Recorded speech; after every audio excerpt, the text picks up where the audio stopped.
ధిక్కరించావు, నా రాజు మాటని ధిక్కరించావు కాబట్టి, రాజు ప్రకటించినట్లుగా నువ్వు చేయలేదు కాబట్టి నిన్ను సింహాలు గృహలో వేయవలసిందే. దేవుని స్తోత్రం. రాజు హృదయం కదిలింపబడింది, తల్ల క్రిందలైపోయింది. రాజు నలిగిపోతున్నాడు, రాజు దుఃఖపడుతున్నాడు. అయ్యో, నా ప్రాణానికి ప్రాణమైన ప్రాణ స్నేహితుడు ఈరోజు సింహాలు గృహలో పడవేయబోతున్నాడు అని తల్ల క్రిందలుగా అయిపోయిందండి రాజు హృదయం. దేవుని స్తోత్రం. హల్లెలూయా. చూడండి, మనకిష్టమైన స్నేహితుడికి కష్టం కలిగితే, ఆహా నా స్నేహితుడికి కష్టం వచ్చిందంట నవ్వుతారా మీరు? ఎవరైనా మీకు తోసిన సహాయం చేస్తారు, కనీసం పక్క వారి దగ్గరికి వెళ్ళినా అప్పు తెచ్చి మరి సహాయము చేస్తారు. హల్లెలూయా, హల్లెలూయా.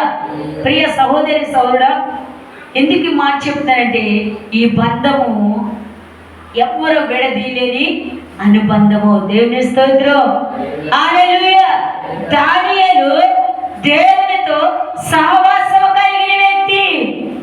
దానియేలు దేవునితో అనుబంధం కలిగిన వ్యక్తి. దేవుని స్తోత్రం. ఆ బంధాన్ని విడదీసే అధికారం ఎవరికి కూడా లేదు. దేవుని స్తోత్రం. ప్రియ సహోదరి సోదర, దానియేలు మనసును గ్రహించిన దేవుడు ఈరోజు నీ నా మనసును గ్రహించుదురు కాక. హల్లెలూయా, హల్లెలూయా, హల్లెలూయా, హల్లెలూయా. ఆకాశమందుండి ఆశీర్వదించితివి, అభాగ్యుడనైన నన్ను కనికరింపబడితివి. ఆకాశమందుండి ఆశీర్వదించితివి, అభాగ్యుడనైన నన్ను కనికరింపబడితివి. కలనైన మరువను నీతో సహవాసం, క్షణమైన విడువను నీవు చూపిన కృపను. ఆరాజుడా యేసయ్యా, నీతోనే అనుబంధం మాధుర్యమే. దేవుని స్తోత్రం. నువ్వు ఎలాంటి వ్యక్తివైనా ఆకాశం నుండి ఆయన ఏం చేస్తున్నాడండి? ఆశీర్వదిస్తున్నాడు. నువ్వు అభగ్గుడివైనా, జిగట ఊబులో ఉన్నా, పనికిరాని వ్యక్తిగా ఉన్నా, ఆయన అంటున్నాడు నేనున్నాను, నేను ఆశీర్వదించగలవడని. దేవుని స్తోత్రం. ఆయన రెక్కల నుండి పరిగెత్తవద్దు. ఉన్నామా లేదు ఏదైనా ఆయన కార్యములు చూస్తున్నాం, ఆయన చేసే అద్భుతాలు చూస్తున్నాము, ఆయనకు విరుద్ధంగా ప్రవర్తిస్తున్నాము. హల్లెలూయా. మనం మాట్లాడే మాటలు ఒక్కొక్కసారి అర్థమలేని మాటలు, అప్రత్యమైన మాటలు. నాకు ఒక్కొక్క మారు అనుకుంటాను, అయ్యా మీరు బాప్తిజం తీసుకున్నారు కదా, ఈ బలలో పాలు పొందులు అవుతున్నారు, వీరికి ఎందుకు ఎంత కోపమే, ఎంత ద్వేషము, వీరికి ఎందుకు ఎంత అపరిమితమైన మాటలు? అందుకే ఆయన అంటున్నాడు కదా యెషయాలో, నేను పిల్లల్ని పెంచి గొప్పవారిగా చేసిన వారి నా మీద. హల్లెలూయా.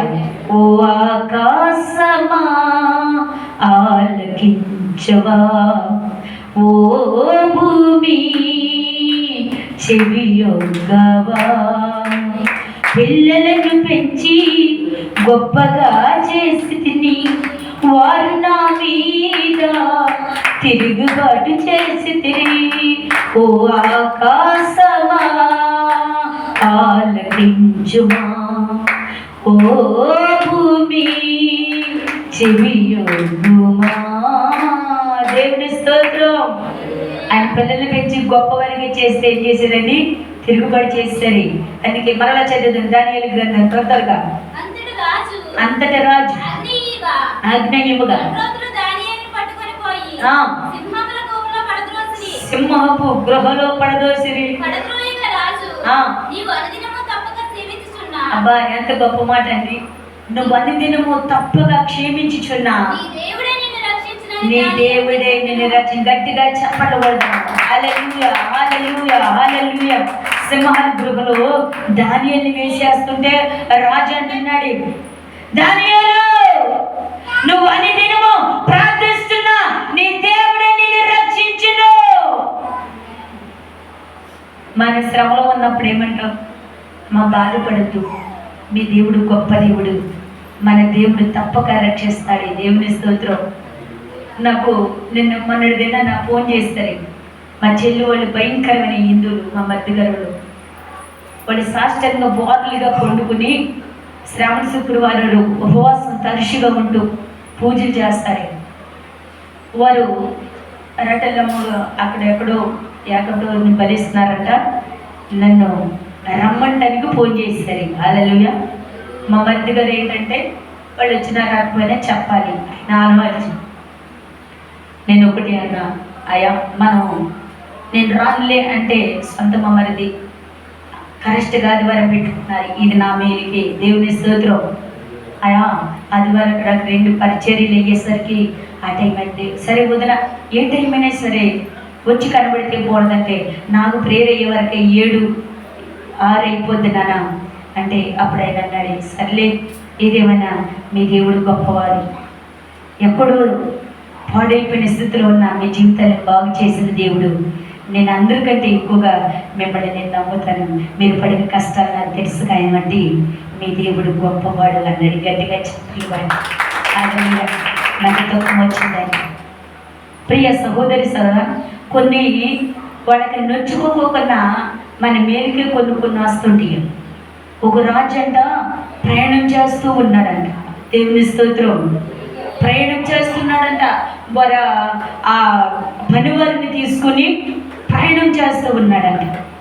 చేసి చక్కగా ఎరా ఈరోజు నేను కూడా ఎట్టుకు వస్తాను, ఎప్పుడు ఈ రాజు గదిలోనే ఉంటున్నా, ఈ రాజసింహాసనం మీద ఉంటున్నా, నేను కూడా ఈ కార్యాలు చేస్తాక రావాలనుకుంటున్నా, నన్ను కూడా తీసుకెళ్ళండి రా అన్నాడంట సైనికులతో.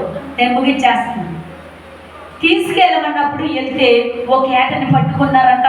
దాన్ని చక్కగా కాల్చి మంచి రోస్ట్ చేసి ఆ బల్ల మీద పెట్టారంట.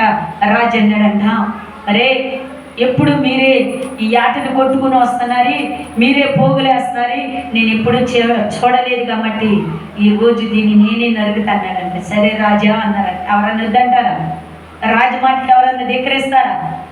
రాజు కేతేత్తంగానే బుటికనేలు అడ్రస్ లేకుండా పోయిందంట. దేవుని స్తోత్రం.